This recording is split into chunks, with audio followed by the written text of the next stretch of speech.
down and just further and further down. All right. So today we are joined by someone who has been at the forefront of really redefining B2B sales.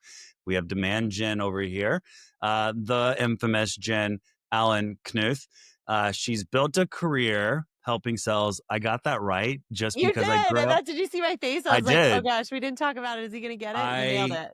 I grew up. So small fact about me. I was actually born in Texas, but I grew up in Germany. So I know that last name is German. I moved to Yes. Germany when I was 5 years old and grew up there. So I'm fluent in German. So I know right there. I was like, that's Knuth. Love it, love it. She has built an amazing career helping sales teams really break free from those outdated tactics and turn those conversations into a real competitive edge. Little backstory. So Jen spent what I think 4 years at Challenger, where he rose to the chief evangelist, helping sellers really defeat that customer indecision and drive real change. You then led community growth at this company that some people have heard of called Lavender. And then you started your own thing, right? Which is amazing. So, as the founder of Demand Gen, on a mission to really empower teams to challenge the status quo and build sales strategies that actually work. And so, I thought you were the best person to bring on today to really break down like how the sales landscape has shifted, why the old school sales playbooks are failing. And then we're going to talk a little bit about how AI can actually help reps sell smarter, not actually replace them. So I'm big on like how do we augment reps, not replace them. And so welcome to the show, Jen. Thank you so much for having me. I'm excited to be here. So before we get into the meat of it, I know that you have been doing a little tour of sales kickoffs lately. What's been a common theme that you've noticed across like some of the organizations that you've been doing SCOs with? It's a really good one. If I compare last year versus this year, I would say last year, maybe 40% of the organizations I worked with had other customer facing teams like solution engineers, CSMs, product in their SKO versus this year, I would, if I had to make a guess, it's probably more like 85%. So I am super excited by the fact that we seem to be bringing down some of these internal silos and recognizing that if we all have different belief systems around what we need to do in service of our customer, we're gonna just have a really hard time being successful that way. So I was really pumped to see it this way. It's not something I'm intentionally engineering. It's just when I ask them about who's invited, there's a lot more consideration for the other departments that support sales. I love hearing that, and I think like it totally makes sense, right? It's the matrix organization. It's not the new thing. It's like a requirement, right? Like you cannot have this departmental approach like we used to back in the day. And it's why like I always talk about revenue teams and not sales teams because the journey's evolving to where it's not just about like, oh, how do we close the deal? It's about, well, how do we talk to the right customers? How do we actually make sure that we have the right support and give them that recurring value? Love the dog in the background. Don't worry about it. you Like, might hear where's the you mute might hear button? mine a little bit too. We'll see. If the mailman shows up, you'll definitely hear mine as well. Um, the other one, like you've been really vocal about the need for sales teams to evolve, right? What's the biggest shift that you've seen in the way like buyers engage with sales today? So, the one analogy I use a lot is if you think about the last time you bought a car. Have you bought a car in the last, I don't know, decade? Not, but I could buy a Tesla right now on my phone if I wanted to. You could. Don't. Uh, so, if you were to buy a car today, I think you'd have to be off your rocker to say, thought pops in your head, I'm going to go to the nearest dealership and see what they have to say because none of us want to be duped. None of us want to be conned. And so we're going to go out there and do what we do. We're going to do all this research. We're going to start learning about models. We're going to start learning about features and products and, different things that you can put in the car. Then we're going to start benchmarking price. And then we're going to get to that final mile where we now need to test drive a car. And that's the point at which we're going to go to the dealership. And I think for a long time, we talked about, like back when I was at Challenger, we talked about this idea that like customers were 57% of the way through the buying process. And everybody kind of like had a hissy fit about that. It was like, absolutely not. And we sell a complex offering. So of course they're coming to us early. And now I think it's kind of obvious to say we buy B2B not too dissimilarly from how we buy big purchases in our B2C environment because frankly, we can. And so if you look at the explosion of information, there's no reason to call a sales rep early if you haven't done your research, which means one of two things. Either I'm calling you late, and as a salesperson, I'm sitting here saying, like, oh my gosh, I hope they want just our exact product at the price that we offer it. Or I'm sitting there saying, gosh, this customer landed on a decision criteria that doesn't actually make logical sense with what they're trying to solve. And now I can come in and I can have a thoughtful conversation with them about it. So I think where I got lost for probably a long time in sales was I was always trying to change someone's mind by telling them they're wrong and we have a better way. And I think what a lot of us have realized now is people are totally comfortable making stupid decisions. Totally comfortable making stupid decisions. We do it all the time in our personal lives. And so it's not about a better decision. People will look us in the face and say, you're right, you have a better solution. We're going to keep doing what we're doing. I think now it's about, can I constructively have a conversation as a salesperson that gets that prospect to reconsider what they think they need? And I think that is a much higher bar than we've had to meet in years prior. And if we can't do that, I think that's going to be pretty problematic for salespeople today. Mm, that's spot on. I have said it multiple times where I'm like, B2B is becoming B2C, plain and simple. You hit a good one where you're like 57%, what you were saying at Challenger, and it's like 85% now. Like they come in, and I think the other one is it's the shift in the landscape. The market is saturated, right? Technology is not like it used to be. There's not like this revolutionizing technology where it's like I have to actually explain what it is. I mean, most of the buyers today are your Gen Zs, right? Like they're coming into that actual like buyer persona who grew up on phones. They grew up on iPads. Technology is not a new thing. And so I think you're spot on. It's where that consultative selling, right? Value based selling is critical. You can't just, I call it pitch slap, or you can't feature vomit on people anymore. You used to be able to get away with that, right? For sure. I And so I mean, want we're to, living, oh, sorry, go ahead. no, no, go ahead. I was just gonna say, like, we're living in this shiny object era, like in 2020 through 2022. It was like there weren't enough shiny objects to make it competitive, but I was looking when G2 released their report on like the best vendors, the best software this year.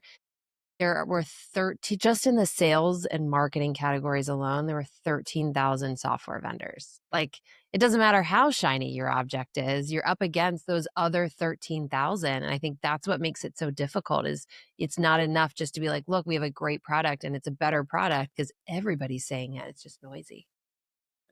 It's interesting you say that too, and it's not going to slow down. I just read Stripe's 2024 annual report, and they were showing because they're just processing majority of transactions today. And AI based companies, meaning AI infrastructure first, like hitting 3 million in ARR about 12 months earlier than traditional B2B SaaS. But also the development time, like you, especially with these no code solutions, like there are people who can build out the gate and build more point solutions. So it's just going to continue to get even more crowded. And so experiencing like where you came from, right? I'm a big believer in like the challenger sales concept. That was a big motion because it rethought the way that we actually do business. So looking at today's landscape, like what are some other outdated sales tactics that just they need to go, right? Like get them off the shelf, throw them in the trash. I mean, the two that I spend a lot of time thinking about are one, showing up to a discovery call or like a first call with a customer with your hands out, being like, can you tell me about your priorities and can you tell me about your business? I think it is wild, even for companies that sell into SMB with the explosion of social media. Like, I do this sometimes just to keep myself honest. Like, if I take a really small account, can I go out there and find something interesting, compelling that their business is doing that would help me come to a first call with some sort of frame of reference that I could build a hypothesis off of? So, when I started selling in 2004, right, there was no way for me to know anything that a CMO was working on. So I had to show up to that call and be like, tell me what you're working on and tell me what your priorities are. Now to think about asking that question makes me want to throw up in my mouth because it doesn't differentiate us from anybody else who can pick up the phone and call. And so I think it's not that you can't say it. I just think if you have such minimal time with an executive, why on earth would you want to waste it with such a low value question that you could have answered in your own prep? So that's number one. And then the second one, I think, is like not a lot of people probably like this one, but I think it's recognizing that we in cold outbound tend to do things that we run away from in our normal lives. So, what I mean by that, I use this analogy a lot. If you ever go to a shopping mall and you're there to buy something and you walk by one of those people in the mall kiosks, like most of us will run away, pretend we're on a call, be like, no, thank you. And we laugh at that. Like, I always ask this in my workshop. I'm like, what do you do when that happens? We all say, like, we avoid it because we don't want to be convinced of anything. And then I ask them to look at their cold emails. I'm like, what are you doing? And here, you're the same as that mall kiosk person. You're trying to lead with a solution, try to show how shiny it is, try to tell everybody how awesome it is. And then we sit back and wonder why nobody wants to reply. And we blame the channel being dead. When in reality, it's like, no, we've just, as consumers, learned to skip commercials. And if we treat cold outbound like a commercial, I don't think it's any wonder that we're gonna skip that too. I'm laughing because literally I have a slide that I show every time to my go to market teams when I compare sales led versus like being product led. And the sales led is the person in the middle of the mall that you try to avoid like the plague. Yeah. And the product led is like, it's a guy like, talking about shoes in a shoe store, right? He's actually helping you. You know, you came into that shoe store because you want to buy a new shoe. Where they can now help you is like, what's the right fit? What comfort do you care about? Is this for running or whatever it is? And that's really the transition between the two. And it's not just product led, let's call it value led, is people can do their research. And I think it's also another one that I want to double down with you. It's not about being better, it's about being different, right? And I think that's a critical thing today because you hit when you talked about how like back in the day is like how we're different. Even psychologically, no one wants to be told they made a bad decision, Mhm. right? And so when you start talking about how you're better, you're telling a customer like you made a dumb decision versus like different. And so go a little bit deeper on that for like the listeners. Like when you talk about being better or different versus better, what do you mean by that? Yeah. So I think when you consider what we're up against, it's this human desire to stick with what we know. Like, we as human beings love safety, love comfort. So even if you're looking at a decision that quote unquote would make you better, we still often run the other direction because what really motivates us to act is realizing that the situation we're in is costly or harmful to us. So, like, one side note, I think one of the things I wish I learned earlier about sales is just all about understanding human psychology. We make stupid decisions. You can predict stupid decisions prospects make if you stopped expecting them to act outside of how we act as humans. So when we talk about different than better, I think one of the competitors I think a lot about is status quo, which is, let's say we'll just talk about what I do, right? I sell sales training. Now there's a million people that sell sales training. And so if I go in and I say, I'm a better sales trainer than your dude, Bob, who's been delivering sales training for the last 20 years, you might look me in the face and be like, you're right, Bob kind of sucks. And he's been talking about the same stuff for 20 years. But Bob's on the payroll. Bob's fine. We'd have to make an investment in you. Budget's tight. And now I'm in a back and forth trying to convince them that I'm better than Bob, when in reality, they agree I'm better than Bob. They just think Bob is good enough. Instead, when we talk about different, what I have to do is come in and not ask questions to get the answers to the test, but bring a point of view that maybe they haven't considered. So, an example of that would be, okay, I know Bob's been training the team on how to objection handle and how to go up against competitors, and it looks like that's going great, right? One of the best quotes I ever heard was from Brent Adamson. He said, before you tell someone why they're wrong, first tell them why they're right, right? So that's that. And then I would say, one of the things I looked at is it looks like, y'all have added a new AI offering to the bundle. Now, from what I could tell as an outsider, I might be wrong. Looks like everything else you've sold is a physical good, like a part that someone can buy. Now, I don't know if this is the case for you or not, but one of the things that I hear a lot from other sales organizations is it's really hard to make that shift from selling a physical product you can touch, feel, hold to an idea or a service solution like AI. But where am I off?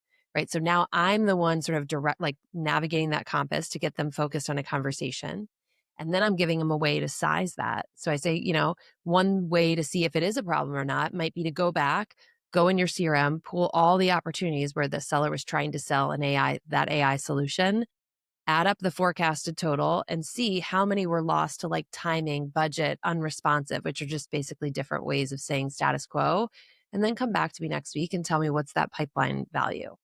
And now what I've done is instead of going in and talking about me and what I do, I'm holding a mirror up and trying to get them to realize maybe there's a big problem that Bob isn't addressing. And it's not because Bob sucks. It's just because the environment shifted. And so we're both looking at the environment and pointing our fingers there versus pointing our fingers at Bob, which Bob's going to fight tooth and nail against me. I love that. I think you hit a good one too. It's about not making a decision, but you actually have them thinking now, right? And I think it's a really good point where it's like you can't show up to a discovery call and be like, "Hey, so tell me about your company," right? It's like do your research. Yeah. It's something that like I'm really big on where I'm like, if your goal should not be to try to nail their priorities or actually understand their problems, but understand how they operate. And then come in with the hypothesis of like, hey, so here's what I'm seeing. Here's some of the things that like you're focusing on. And then let's dig into it. What drove that decision, right? Like help me understand more around it.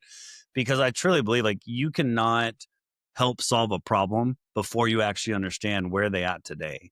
Right. And I think you hit the nail on the head on that one. And so I love that. Um, how much has technology influenced, right? A lot of this change and even more is like, especially with AI now, right? Like, how is it playing such a role in this continuing evolution and shifting of like the cell? I think so. Something people don't, I think, are often surprised by, but with me, I don't know why, is when I was a seller, my tech stack was Salesforce, Outlook, and Teams. Like, and LinkedIn, basic LinkedIn. Like, I did not, when I moved to Lavender, I was like, I don't understand why there is a piece of tech for literally every job to be done. Like, I have to blow my nose. There's a tech stack for that. And it's not just Lavender. I'm saying, like, in general, as I got closer to tech, because I used to work mostly with like manufacturing and insurance and healthcare and those industries. And so it was a very jarring shift. And just like we were talking about, my status quo was like resistance. I'm not going to use all these things. I'm going to try to figure out the jobs to be done and then look at where I feel like I can gain efficiency. I have since come around a little bit. And I think the biggest win for me is the job to be done of researching accounts before I'm reaching out or before I'm getting on the call with them. So I think whereas before I would spend a ton of time on Google and then sifting through, YouTubes and watching 30-minute YouTubes from a CEO to be like, is there anything good in here? Now to know that I can go in, I can prompt it, I can ask smart questions that get me to good answers faster. And if I do find a cool interview with a CEO, like copy paste that transcript into ChatGPT, ask it questions. That's where I like, for me personally, that's where I'm most optimistic. I think where we win as salespeople today happens before the call. Like, what am I bringing to that call? Not how am I just showing up in the call, but like, what am I bringing of value to the call? Or am I just taking? And so I think AI, that's where I get most excited. I think it has a huge ability to allow us to be better, sharper, and make better use of our prospects' time, which I think is the other thing, seeing all the research about like, 800% of buyers don't want to spend a minute with salespeople. I think we've really got to focus on changing that. No, it's spot on, right? Because I think as you're talking, I thought about deposits and withdrawals. For too long, we've just been trying to make withdrawals where now it's like you got to make some deposits. And it's something that from even the way you structure sequences as a rep, right? It's like it used to be like, hey, can I get a meeting with you? And it's like, no, no, no, no. Like, let's give some value first before we actually try. And it's one of the things I love seeing because it's like this market is forcing marketing and sales to actually have a more harmonious relationship because you have to be part of that awareness journey now. Like you have to make sure that we're actually understanding where's the awareness, where's the education before we even get to that like decision making conversation. Um, and we used to be able to get by with it. And then I was also laughing because if you know, you know, Google alerts, right? That's what we lived by before Yeah. all this stuff. I remember I used to coach reps. I'm like, hey, these keywords like Google alerts, like let's Yes. just make sure we stay on top of it. We were ahead of the Anybody curve with those. listening will Yeah. exactly like know if you're in that generation. So, um, where do you see sales teams struggling the most when it comes to evolving that approach, right? Because mm. it is a big change and it really requires a lot. But where do you see, because you work with a lot of different companies, so where do you see that kind of challenge? Yeah, and it's hard because everybody's a little bit different, but I would say we're still living, in my opinion, very much in this like culture where we celebrate activity. So, like, oh, you have 10 demos booked today. Like, you're the best sales rep on the team. Are you? Because I can't imagine with 10 reps, or 10 sales calls, you're doing any thoughtful preparation, any thoughtful follow up, and you're just transacting. Like, and I know, again, people aren't going to like that message, but I see posts all the time on LinkedIn where someone puts their calendar and there's zero white space. And I'm like, to me, that's someone who is completely not thoughtful about the customers that they're speaking to. I think that's gross and icky. Personal. I'm not saying it's wrong. I just find it to be icky. So I think that's a big shift, which is stop celebrating the culture of activity and start celebrating the culture of impact. I'd rather have 5 calls and know that I brought something of value and they left thinking, gosh, I want to talk to her again, versus just like patting myself on the back for an activity. The second thing I think is a lack of business acumen. And this I put at the fault of sales organizations because we are so friggin' hungry to get them on the board and get them cold calling, get them doing things. We just drown them in product training. We throw them out there and then we yell at them when they don't do it and they can't have an effective conversation. And I think that is no one's fault except the businesses. And we have to appreciate that, like, sometimes in sales, you got to slow down to speed up. That's a perfect example of where we need to slow it down, because if we work so hard to get time with executives and then we show up and we sound like collateral, like, what a waste. What an absolute waste, just so we can put a green mark on a dashboard. So clearly I've got some frustrations with that model because No, I'm on my soapbox. I couldn't agree with you more. It's actually one thing that popped in my mind as you were talking was when I was at Uber. Basically, like I was on the Uber Eats side, right? So dealing with the restaurant industry, they don't check emails. Like it was very, very call heavy. But even then, I was like, I'm a big believer. Call activity is a false metric. It is a false positive in so many different ways. And it was like this crazy thing where I was like, let's start actually tracking unique accounts engaged, because then we can actually see, are they actually like multi-threading this? Are they actually trying to talk to different people? Or is that person just like smiling and dialing and like 50 phone calls, 50 unique accounts? I'm like, I don't know if you're going to have the best success. Right. Yeah. And that was 2019. And even then it was like, no, no, no, no, no. That's like call activity. It's like, let's think a little bit differently here. And it worked, right? Because the quality just improved. And I think that, for a long time, to your point, sales was all about getting the deal done, right? Very transactional to your point. And like today's world, it's just one piece of the puzzle. And so like how has the focus like shifted from closing deals to long-term customer engagement? And I'll give you an example real quick. One thing I do every time I join a new organization is, to your point, is like, oh, this is our top SDR. They generate this much pipeline, they book this many meetings. I then actually go look at the whole revenue bow tie. And I'm like, well, how much of that did we win? What's the average deal size? What's the sell cycle? Yes. 9 times out of 10, those top pipeline generators, they have the highest churn customers. They might have the bigger deals, a couple. They have the longest sales cycle and the lowest win rate. So I'm like, are they really that valuable here? Like, let's take this. Let's stop drinking the Kool-Aid for a second, team. And so, how have you seen that kind of shift also happening? First of all, I cannot let that go without saying thank God that you do that. And I don't understand why it's uncommon. All we're here to do is make money, right? Like, businesses exist to make money. Why would we not want to check that full life cycle, not just the first input number? It makes no sense to me. To be honest with you, I haven't really seen it shift that much. I wish it would shift. I don't think that it particularly is. I think we're still massively obsessed with winning new logos in general as a profession. I think there's still a massive underappreciation for how you onboard a customer. I think, like, there's some basics that I learned years and years and years ago. Like, if you have an existing customer, call them at 180 days into their contract, ask them if they would renew then, because if they say no, then you've got 180 days to fix it. Like, I just think there's some really fundamental things because we're all so focused on scale and what scales and what scales. And I think this is by no means my original idea, but one of the narratives I like a lot right now is like, do the unscalable stuff, because that's our opportunity to be differentiated. So do go out and sit down with a high value customer and figure out, like, not all the pats on the back of what's going well and what is utilization, but like, I noticed this big change to your business, and I want to get really curious around how you're handling that and what we're going to be doing for you as a partner. Like, I think we've got to do more of that stuff. Otherwise, we're all scrambling doing the high volume, high activity stuff. And I just think, gosh, there's a breaking point to it. And I feel like we're there. I don't know. Maybe I'm being a little pessimistic, but I haven't seen as much of a focus shift towards like the actual customer experience as I would have hoped there would be. I would agree with you. I think that the companies are doing it. I think they definitely stand out, right?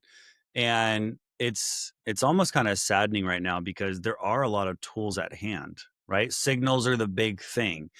I'm like, signals are great for retention also, right? Yes. Because like you to your point, it's like, oh, we do like a 6-month check-in, or the worst one is like we check in 3 months before. And I'm like, they're already shopping at that Some would point. do it like 2 weeks before. I'm like, "What are you Like, doing?" It's yes. And so that's something like I've been big on, is like on the signal. I call it signal stacking, right? Because signals are just noise, unless coming back to the buyer journey, you can align those signals with that buyer journey and meet them where they're at, either as a potential customer or as a customer who has a great experience or a customer who's having a bad experience. There's a lot of things that you can actually track to then be proactive versus reactive. And so if there's not many doing it, what what do you think is going to happen for these sales organizations that don't evolve to meet these new buyer expectations? And we know what's gonna happen. They're just gonna double down on easy buttons, be like, "We'll just have AI do everything." Everybody like, this is the one trend I think if you spent more than 2 years in sales, you see this, is we always want the easy answer, which is Bullet. crazy. Yes, silver bullet, easy button. It's like we picked the wrong profession. Sales gets paid well because it's hard. If it's easy, that breaks the model. And so I think we're going to see people saying, okay, we are losing customers faster than we can bring them on. So let's double down on how much outreach we're doing. Like, how many times have we played that violin before? We're losing customers faster than we can keep them. Let's increase the number of solutions engineers and solutions consultants we have. Well, that's a really expensive cost to a business. Like, I think there's just not that many new answers, and we keep going back to the same pool, trying things, being disappointed when they don't work, instead of, like I said, just sitting down and doing the hard work, recognizing keeping a customer, growing a customer are two of the hardest jobs to be done for a business. And they require difficult conversations. They require time, focus, and attention. If you've got CSMs with 500 accounts, you cannot expect to have a great, high quality customer experience. So just it is like a lot of these things we tend to blame the front line. We churn people, we throw them out, we bring new people in, we put them in the same system. It's like, this is why I blame the top. Like, we got to change these things. We got to change these decisions if we want to see different outcomes. It's not a seasonality, it's not an economy thing. It's the way we are showing up and treating our customers. I love that. Yeah, we're at a turning point. Like I'm a big believer, I think, around not just emotion, but also you hit a good one around efficiency, right? Being purely sales led is also going to be a challenge for many companies. I think that unless you are an enterprise only organization, 100K plus ACV, if you are still sales led, it's going to be very, very hard to be successful. And I'm glad that the VCs finally had a wake up call from like the golden era of SaaS, because now they're focusing on that. They're like, are you being efficient? Are you even potentially profitable or at least cash flow positive? Versus, I mean, Uber was the one that started as like growth at all costs. Like that doesn't work anymore. Um, I want to talk about AI then, right? Because you hit a good one. It's becoming a huge part of sales and it's not going to go away. But I think there's a big difference using AI to augment the seller and enhance selling versus trying to replace the salesperson. And so what's some of the biggest misconceptions in about AI and sales right now from your point of view? Oh boy, this is a real soapbox for me. So I think there's a couple there's a couple things. I think one of the challenges is we are looking at AI very selfishly as a profession. Like, how does AI make the job easier for me with very little to no thought as to does this actually create a good experience for the buyer? And I think that is a behavior that we love to do in sales at all costs. Like when sequences came out and cadences, it was like, now we can send 1,000 emails instead of 100. Like, let's do it with no consideration for like the buyer doesn't love that side of the equation very much. So I think one of the things we need to be really mindful about is before we pull the lever on go for an AI solution, is this actually making the experience better for the buyer, or is it just making it easier for us to stop doing a job that we don't particularly like or we think is hard? So that's number one. I think the second thing we've got to be mindful of, sorry, these dogs are just like banging at the door right now. The second thing we've got to be mindful of is, are we falling into the camp of just calling things that are high value things we just don't want to do? So one of the common phrases I hear a lot is like, "Oh, we want to free up more time for selling, so we're going to use AI to do X, Y, and Z. Like we're going to do AI to just do all of like this automation to book meetings." Now, I'm not saying they're like that is wrong. I'm not saying there aren't models where that works.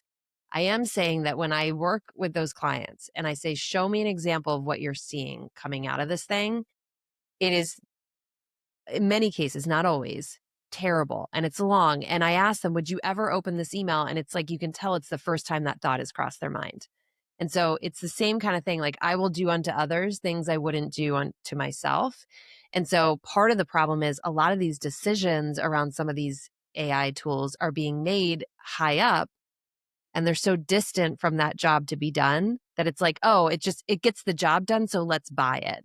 Instead of being thoughtful and saying, like, let's test this. If we put it in front of customers, would they actually respond positively to this message? Would they hit delete or block? Like, there's just, I think it's easy to empathize with because it feels like a gold rush around AI right now, but we've got to really be careful and slow down and make sure we're not making decisions that actually just end up hurting us more than they help us.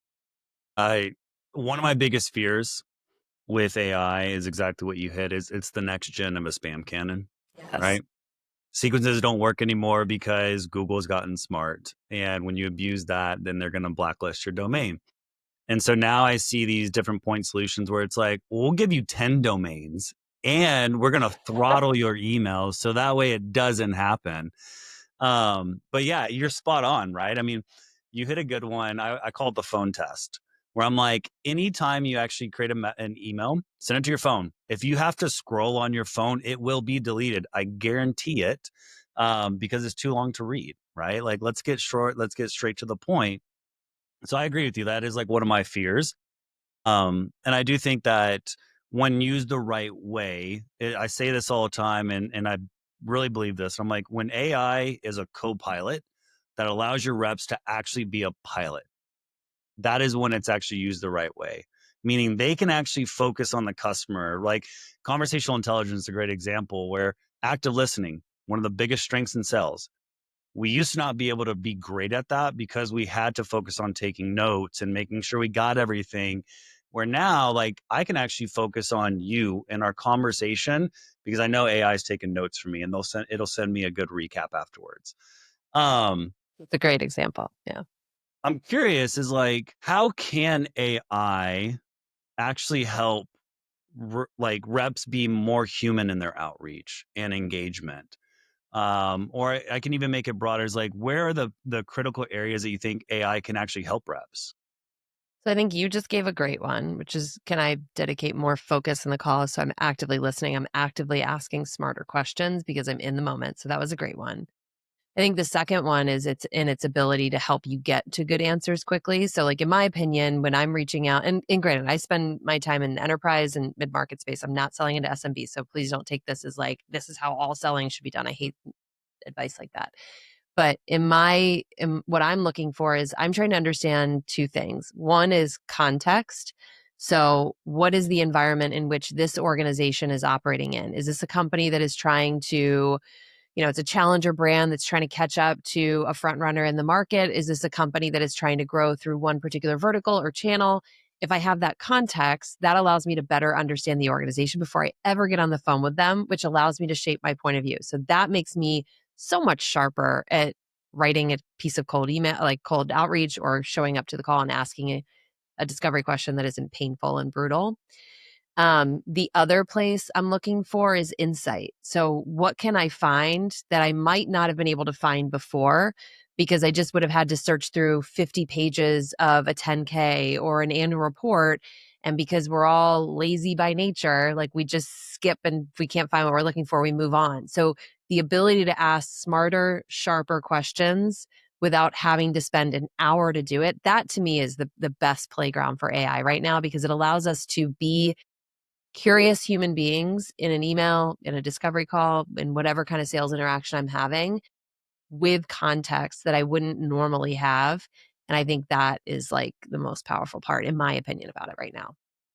I couldn't agree more. I think 2 things, came to mind. One is the days of, like, Command F are Oh, done. God. You know exactly what I'm talking about.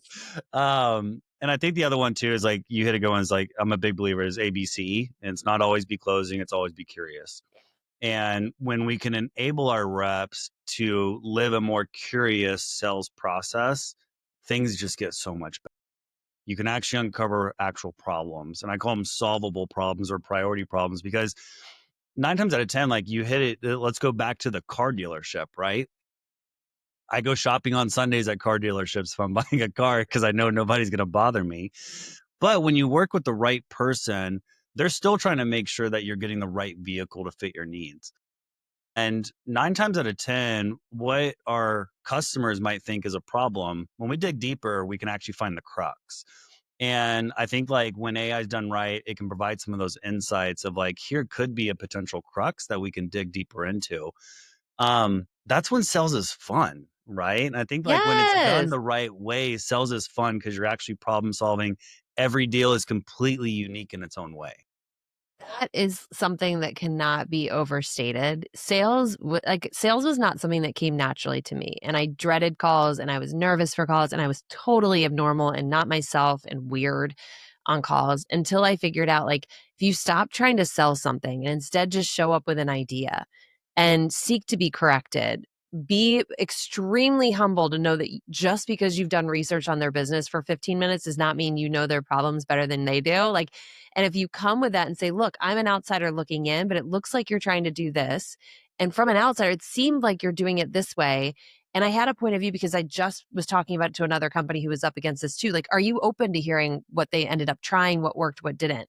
And then I think what we realize is like, if you actually just park the solution and you park the sale for a second and just have a smart conversation, to your point, sales actually becomes really fun. And the highlight is the moment when the light bulb switches, when they realize, oh my gosh, I never thought about it that way.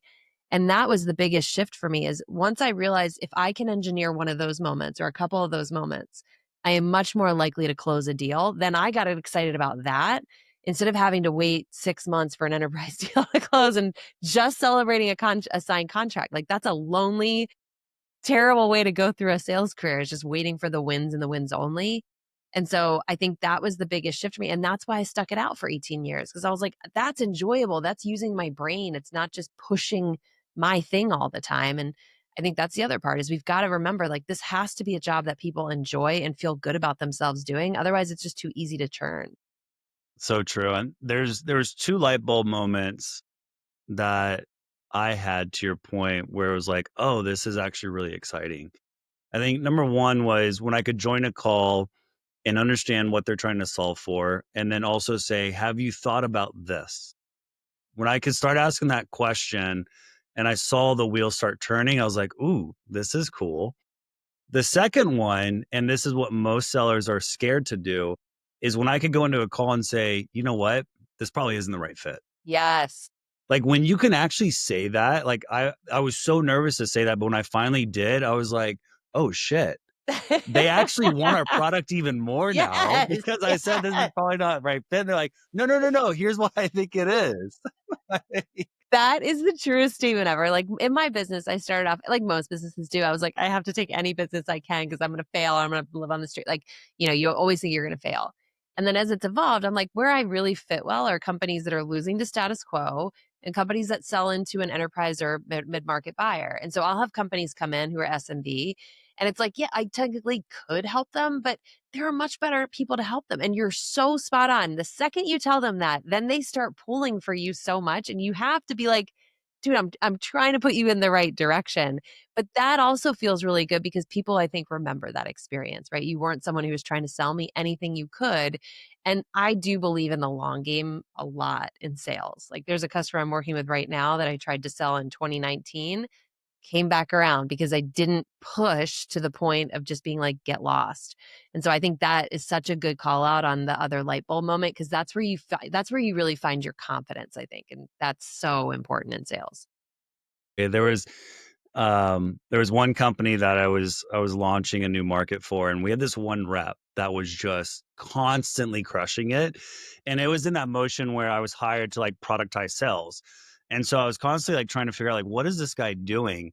And every time I talk to him, he's like, "Oh, that's a referral. Oh, that's a referral. That's a referral." Ah, I'm just like, yes. "All right, tell me about your referral process because you got something locked up that we need to really create a playbook around." And I agree with that. The long game, and when you have customers that look at you as this a strategic partner at that point, it's also a lot easier for you to come back and make a recommendation of what could be the right solution for them. And I guarantee you, when you come back and say, "Hey, do you know anybody in your network though who might be able to benefit from our solution?" They'll make an introduction. It Yes. definitely That's a will. great question that's not asked enough.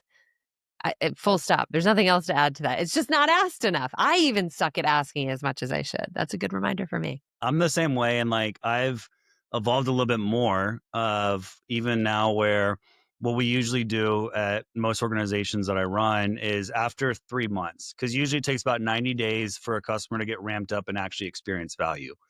Is rather than asking for a referral, the power of LinkedIn today, I'm like, go see who they're connected with.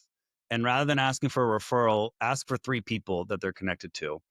They might not know them well enough, but at least they'll respond like, "Hey, I'm not that connected to them, but here's somebody who I think actually could benefit from it."